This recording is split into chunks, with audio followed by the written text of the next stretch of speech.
भक्तजनों, आपको मेरा नमस्कार। आज हम आपको जेठ मास की पूर्णमासी श्री सत्यनारायण व्रत कथा सुनाने जा रहे हैं। कृपया आप उसे ध्यानपूर्वक सुनना।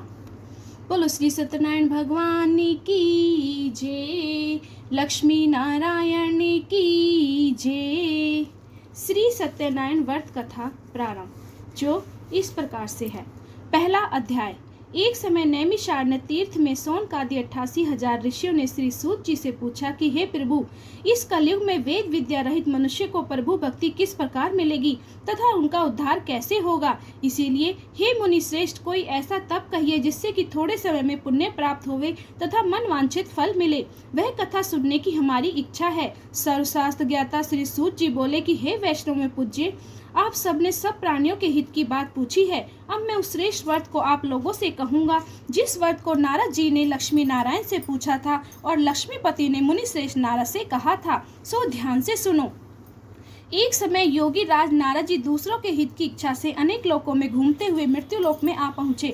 वहाँ बहुत योनियों में जन्मे हुए प्राय सभी मनुष्य को अपने कर्मों के द्वारा अनेकों दुखों से पीड़ित देखकर किसी यत्न के करने से निश्चय ही इनके दुखों का नाश हो सकेगा, ऐसा मन में सोचकर विष्णु लोक को गए। वहाँ श्वेत वर्ण और 4 भुजाओं वाले देवों के ईश नारायण को, जिनके हाथों में शंख चक्र गदा और पदम थे तथा वनमाला पहने हुए थे, देखकर स्तुति करने लगे कि हे भगवान, आप अत्यंत शक्ति से संपन्न हैं। मन तथा वाणी भी आपको नहीं पा सकती। आपका आदि मध्य और अंत नहीं, निर्गुण स्वरूप सृष्टि के आदि भूति व भक्तों के दुखों को नष्ट करने वाले हो। आपको मेरा नमस्कार है। नारद जी से इस प्रकार की स्तुति सुनकर विष्णु भगवान बोले कि हे मुनि श्रेष्ठ, आपके मन में क्या है? आपका यहाँ किस काम के लिए आगमन हुआ है? निसंकोच कहो। तब नारद मुनि बोले कि मृत्यु लोक में सब मनुष्य जो अनेक योनियों में पैदा हुए हैं, अपने अपने कर्मों के द्वारा अनेक प्रकार के दुखों से दुखी हो रहे हैं। हे नाथ, मुझ पर दया रखते हो तो बताइए कि उन मनुष्यों के सब दुख थोड़े से ही प्रयत्न करने से कैसे दूर हो सकते हैं। श्री भगवान जी बोले कि हे नारद, मनुष्य की भलाई के लिए तुमने बहुत अच्छी बात पूछी है। जिस काम के करने से मनुष्य मोह से छूट जाता है वह मैं कहता हूँ, सुनो। बहुत पुण्य देने वाला स्वर्ग तथा मनुष्य लोक दोनों में दुर्लभ एक व्रत है। आज मैं प्रेम वश होकर तेरे से कहता हूँ। सत्यनारायण जी का व्रत अच्छी तरह विधान पूर्वक करके मनुष्य तुरंत ही यहाँ सुख भोग कर मरने पर मोक्ष को प्राप्त होता है।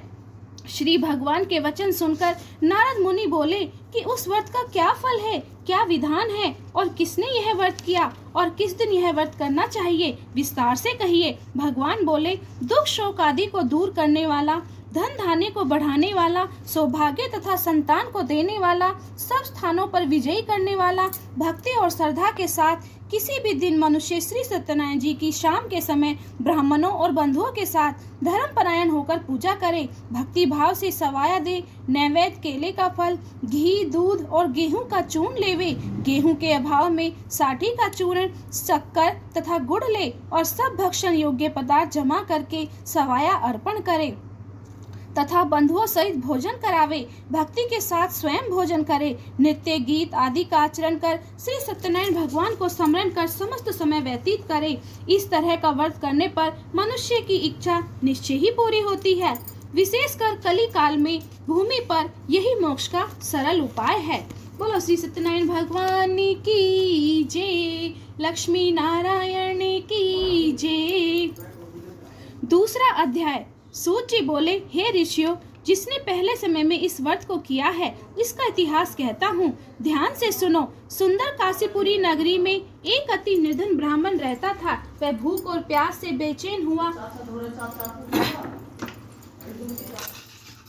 सुंदर काशी नगरी में एक अति निर्धन ब्राह्मण रहता था। वह भूख और प्यास से बेचैन हुआ नित्य ही पृथ्वी पर घूमता था। ब्राह्मणों को प्रेम करने वाले भगवान ने ब्राह्मणों को दुखी देखकर बूढ़े ब्राह्मण का रूप धर उसके पास जाकर आदर के साथ पूछा कि हे विप्र, नित्य दुखी हुआ पृथ्वी पर क्यों घूमता है? हे श्रेष्ठ ब्राह्मण, यह सब मुझसे कहो, मैं सुनना चाहता हूँ। ब्राह्मण बोला, मैं बहुत निर्धन ब्राह्मण हूँ, भिक्षा के लिए पृथ्वी पर फिरता हूँ। हे भगवान, यदि आप इसका उपाय जानते हो तो कृपा करके कहिए। वृद्ध ब्राह्मण बोला कि सत्यनारायण भगवान मन वांछित फल को देने वाले हैं, इसीलिए हे ब्राह्मण, तो उनका पूजन कर, जिसके करने से मनुष्य सब दुखों से मुक्त होता है। ब्राह्मण को सारा व्रत का विधान बतलाकर बूढ़े ब्राह्मण का रूप धारण करने वाले सत्यनारायण भगवान अंतर ध्यान हो गए। जिस व्रत को वृद्ध ब्राह्मण ने बतलाया है मैं उसको करूंगा, यह निश्चय करके उसे रात में नींद भी नहीं आई। वह सवेरे ही उठा, सत्यनारायण के व्रत का निश्चय कर भिक्षा के लिए चल दिया।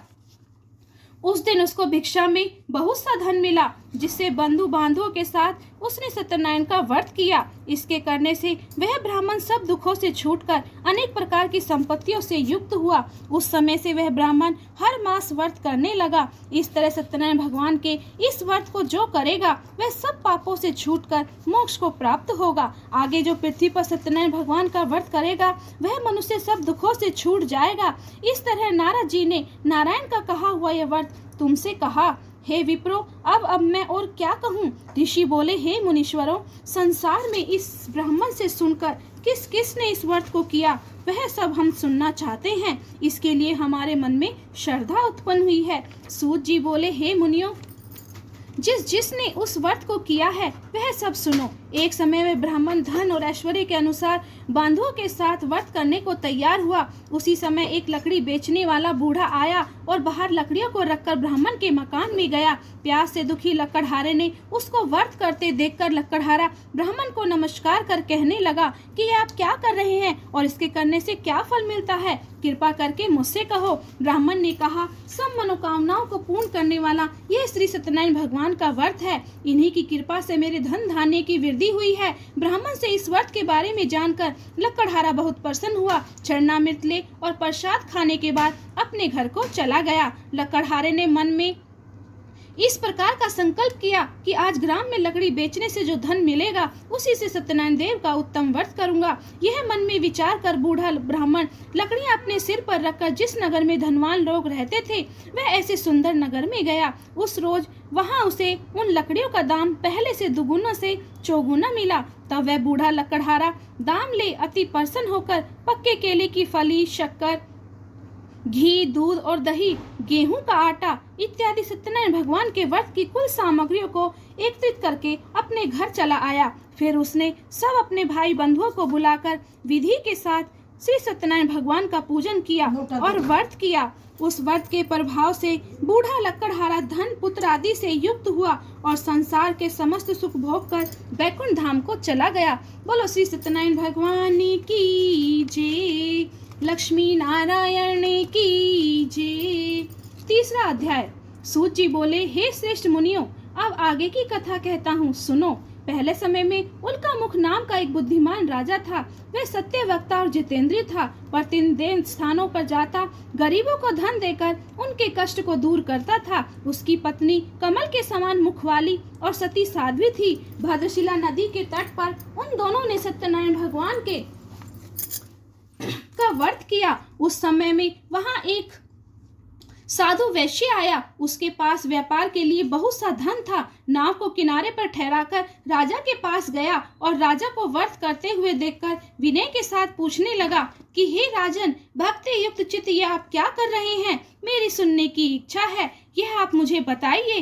राजा बोला, हे साधु, अपने बांधवों के साथ पुत्रादि की प्राप्ति के लिए यह महाशक्तिवान सत्यनारायण भगवान का पूजन व व्रत किया जा रहा है।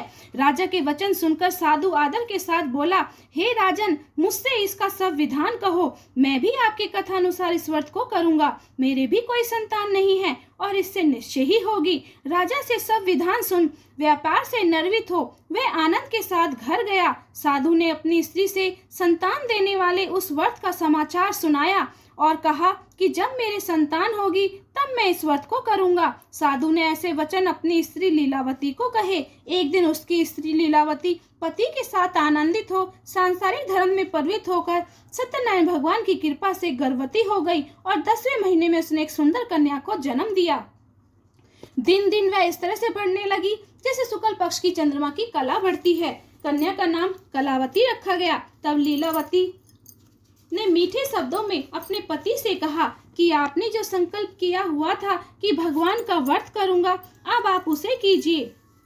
साधु बोले, हे प्रिय, इसके विवाह पर करूंगा। अपनी पत्नी को आश्वासन दे वह नगर को गया। कलावती पितृगृह में वृद्धि को प्राप्त हो गई। साधु ने जब नगर में साधु ने जब नगर में सखियों के साथ अपनी पुत्री को देखा तो तुरंत ही दूत बुलाकर कहा कि पुत्री के वास्ते सुयोग्य वर देखकर लाओ। साधु की आज्ञा पाकर दूत कंचन नगर पहुंचा और वहां पर बड़ी खोज कर देखभाल कर लड़के के वास्ते सुयोग्य वणिक पुत्र को ले आया। उस सुयोग्य लड़के को देखकर साधु ने अपने भाई बंधुओं सहित प्रसन्नचित्त अपनी पुत्री का विवाह उसके साथ कर दिया, किंतु दुर्भाग्य से विवाह के समय भी उस व्रत को करना भूल गया।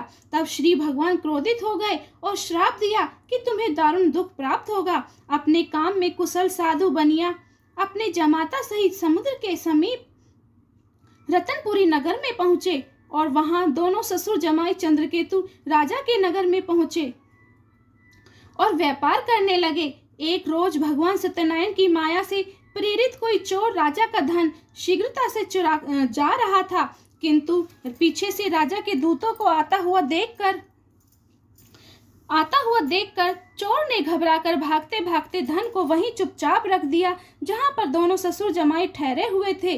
तब दूतों ने उस साधु वैश्य के पास राजा के धन को रखा देखा और दोनों को बांधकर ले गए और प्रसन्नता से दौड़ते हुए राजा के समीप जाकर बोले कि यह दो चोर पकड़कर ले आए हैं, देखकर आज्ञा दें। राजा की आज्ञा से उनको कठिन कारावास में डाल दिया गया और उनका धन राजा ने छीन लिया। उसी श्राप द्वारा उसकी पत्नी भी घर पर दुखी रहने लगी।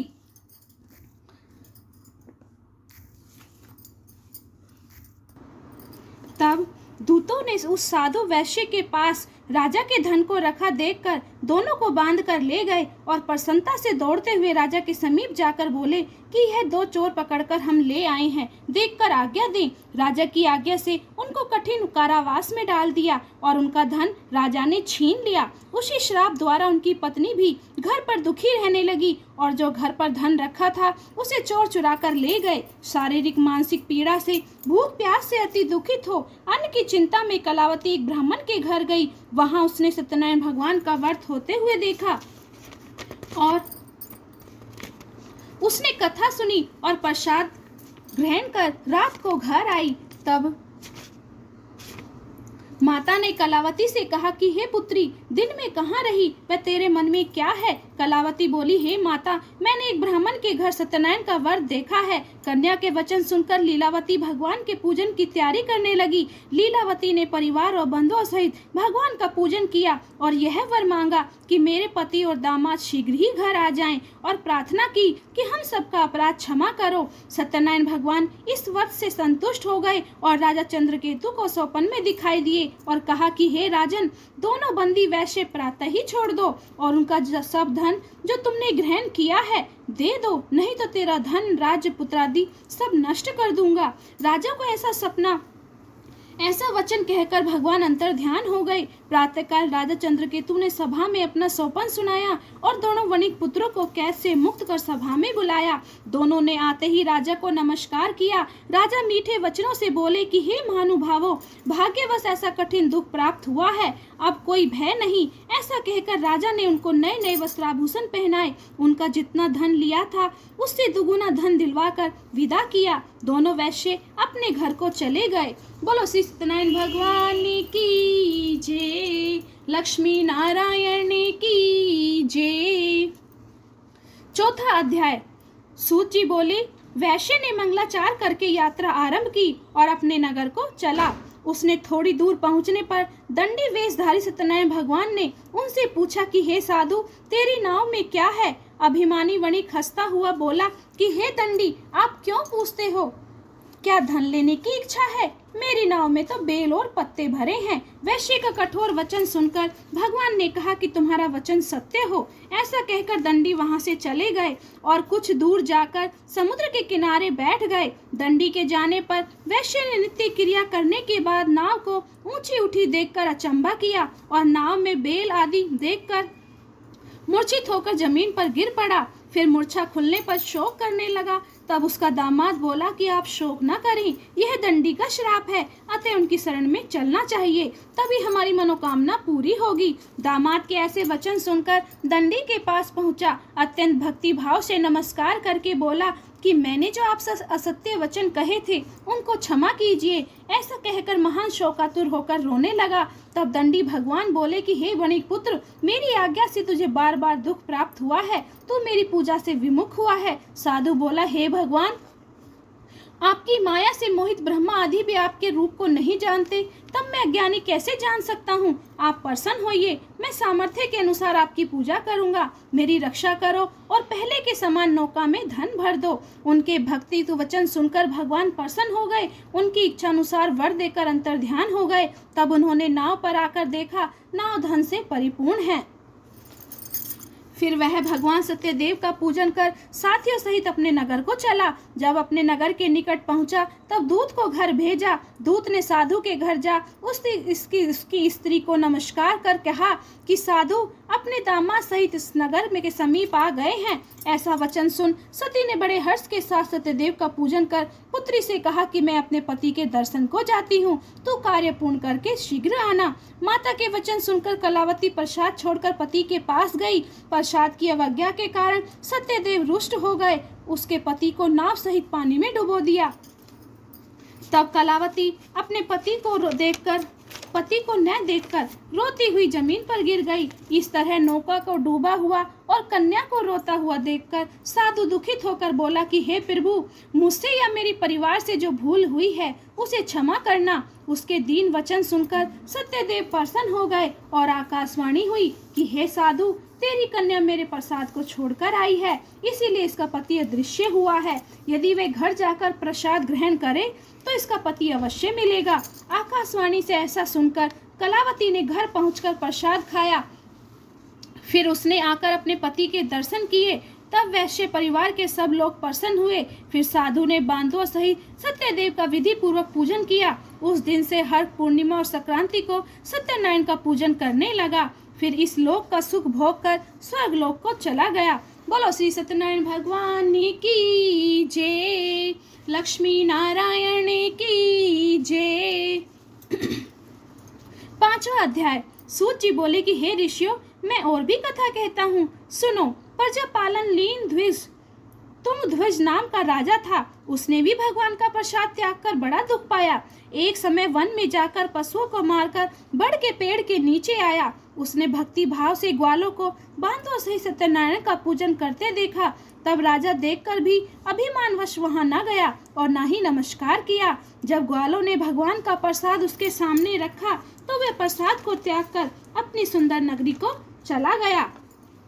वहां उसने अपना सब कुछ नष्ट पाया तो वह जान गया कि यह सब भगवान ने ही किया है। तब वह विश्वास कर ग्वालों के समीप गया और विधि पूर्वक प्रसाद खाया तो सत्यदेव की कृपा से सब जैसा था वैसा ही हो गया। तब सुख भोग कर मरने पर स्वर्ग लोक को चला गया। जो मनुष्य इस परम दुर्लभ व्रत को करेगा, भगवान की कृपा से उसे धन धान्य की प्राप्ति होगी। निर्धन धनी होता है, बंदी बंधन से मुक्त होकर निर्भय हो जाता है और संतानहीनों को संतान की प्राप्ति होती है। सब मनोरथ पूर्ण होकर अंत में बैकुंठ धाम को जाता है। जिन्होंने पहले इस व्रत को किया है उसके दूसरे जन्म की कथा कहता हूँ। वृषसतानन ने ब्राह्मण सुदामा का जन्म लेकर मोक्ष को पाया।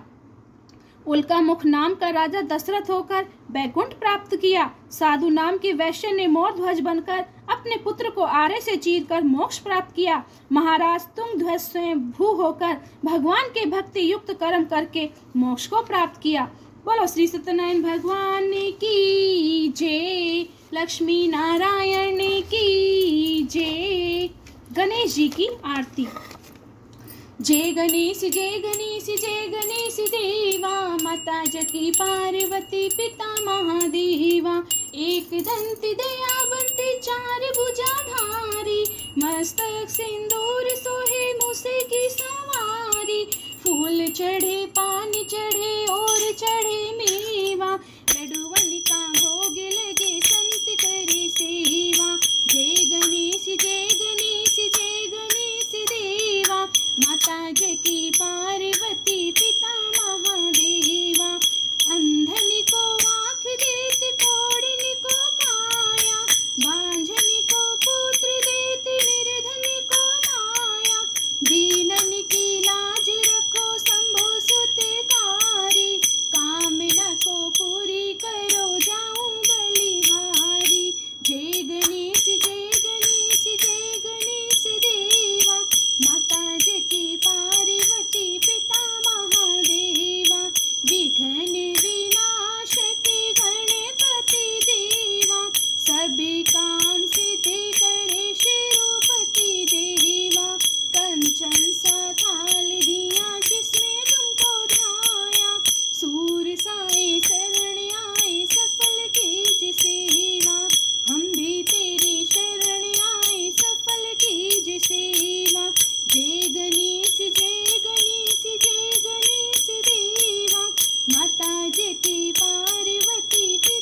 की आरती। ओम जय जगदीश हरे, स्वामी जय जगदीश हरे।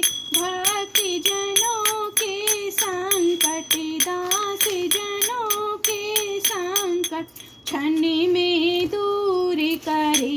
ओम जय जगदीश हरे। जो ध्यावे फल पावे, दुख बिन से मन का। स्वामी दुख बिन से मन का, सुख संपत्ति घर आवे, कष्ट मिटे तन का। ओम जय जगदीश हरे। मात पिता तुम मेरे, शरण गाहूँ मैं किसकी। स्वामी शरण पढ़ूँ मैं किसकी। तुम बिन और न दूजा, प्रभु बिन और न दूजा, आस करूँ मैं जिसकी।